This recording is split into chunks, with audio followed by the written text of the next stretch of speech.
back and pull a knee to your chest. Okay, so Thomas test. Test for two things. First, you're going to look for the femur being roughly parallel with the table. If it stays up here, that's a sign of iliopsoas tichtness. So she's negative for iliopsoas tightness. The other thing we're looking for is knee extension. Knee extension, relax, is a sign for rectus femoris tightness. So she's actually a little bit positive for rectus femoris tightness. Ideally, you want her hanging like perpendicular to the ground. So Thomas test. Lay on your stomach, scoot back.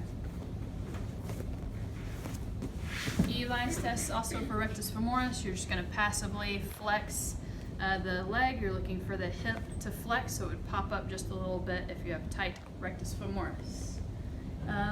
Ober's test, lay on this side. Okay, you can flex your bottom knee a little bit. Okay, so you want them nice and relaxed. You're going to stabilize the pelvis, extend past neutral, and lower the leg down. Relax that down. Relax, relax. Nope, she's not relaxing. So she's actually positive for Ober's test. This is for tight IT band. So her knees just kind of staying up in the air like a little springboard. Ideally, it would relax like down towards the table. You can even push her that far. So she's very positive on that. Lay on your back.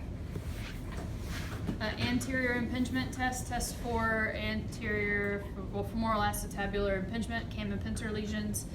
So you're going to flex, adduct, and internally rotate the femur. Okay, so femur's internally rotating. You're looking for pain in the hip.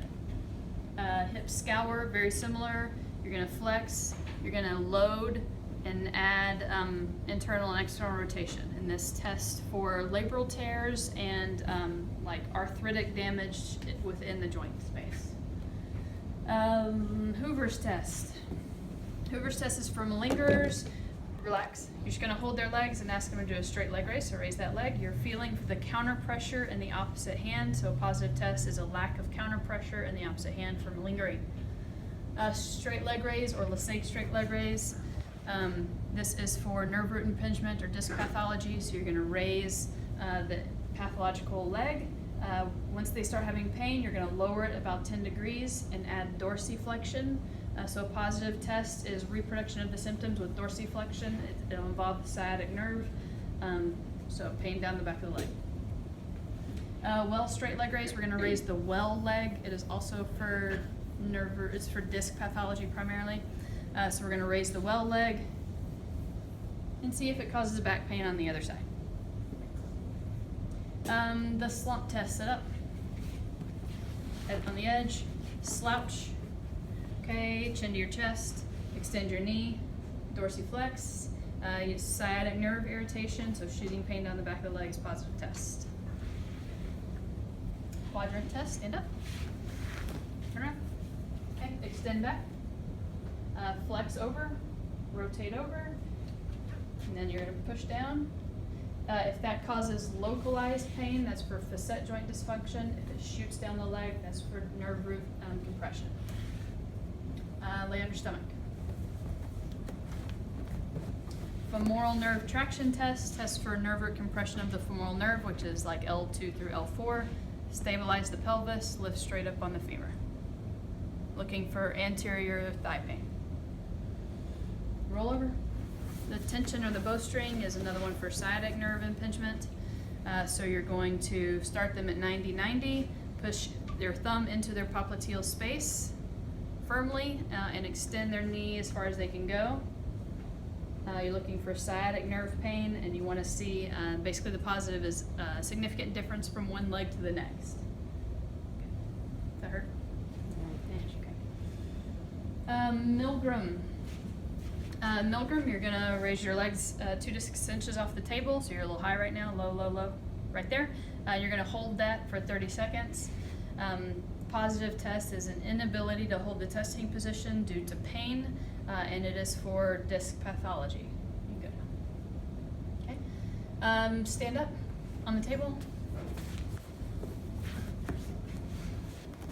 Okay. The Gillett test. Scoot back towards me. Is for SI joint pathology, so you're going to palpate both PSISs.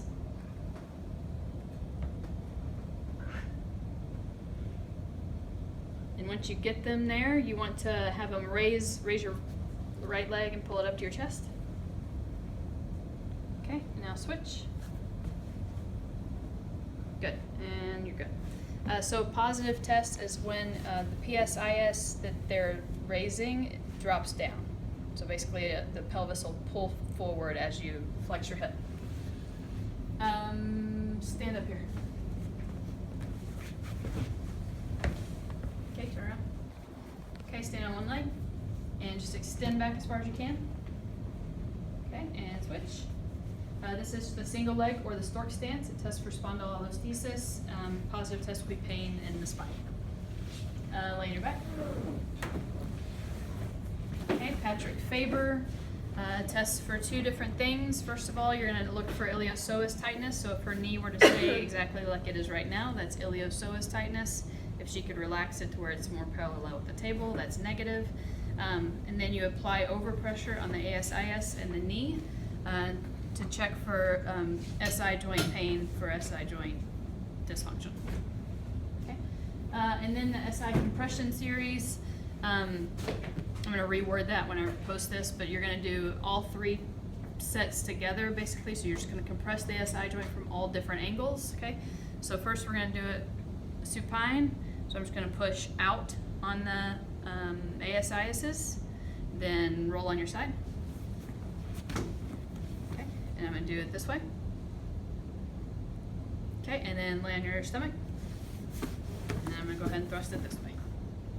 Okay, so we're fully stressing the SI joint. When we do these three together, they start to add a little bit more benefit. Anyway, and then the last one is Ganslins. So roll over. Okay, and go at a diagonal angle so you don't fall off the table. Diagonal, yep. So one leg off the table, the other knee to chest. Okay, you're going to apply pressure to this knee and this knee, and you're just looking for SI joint pain. So I'm just pushing this way. And that's it.